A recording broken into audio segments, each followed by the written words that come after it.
හැමෝම මට කියන දෙයක් තමයි ඔයාට ගොඩක් ඉවසීම තියෙනවා. ඒකයි මේ වගේ ක්‍රාෆ්ට් කරන්න පුළුවන් කියලා. මුලින් මමත් හිතුවේ ඒක ඇත්ත කියලා.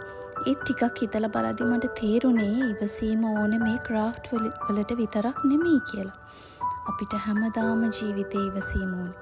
බබාලා එක්ක ඉන්නකොට, ගෙදර වැඩ කරනකොට, කෙනෙක්ව තේරුම් ගන්න උත්සාහ කරනකොට, ප්‍රශ්න වලට මුහුණ දෙනකොට හැමතැනම ඉවසීම ඕනේ. ඇත්තටම ජීවිතේ අපිට ඕනේ හැම දෙයක්ම අපිට ඕනේ විදිහට ඕනේ වෙලාවට ලැබෙන්නේ නැහැ. සමහරක් වෙලාවට අපිට බලාගෙන ඉන්න ඕනේ. සමහරක් වෙලාවට නැවත උත්සාහ කරන්න ඕනේ. ඒ හැම මොහොතෙම අපි ඉස්සරහට අරන් යන්නේ ඉවසී. මම මේ ක්‍රාෆ්ට් කරනකොටත් සමහරක් වෙලාවට වරදිනවා.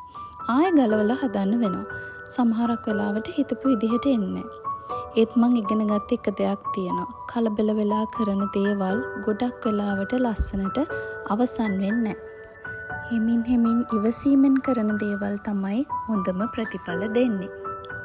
තව දෙයක් මට හිතෙනවා. ඉවසීම කියන්නේ නිහඬව බලාගෙන ඉන්න එක විතරක් නෙමෙයි. අමාරු දවස්වල වුණත් අත් නොහැර ඉස්සරහට යන එක. නැවත උත්සාහ කරන එක. සහ හොඳ දෙයක් වෙයි කියලා විශ්වාසයෙන් බලාගෙන ඉන්න එක. මගේ හිතේ ඉවසීමට සීමාවක් නැහැ. සමහරක් දවස්වල ලේසි, සමහරක් දවස්වල අමාරුයි.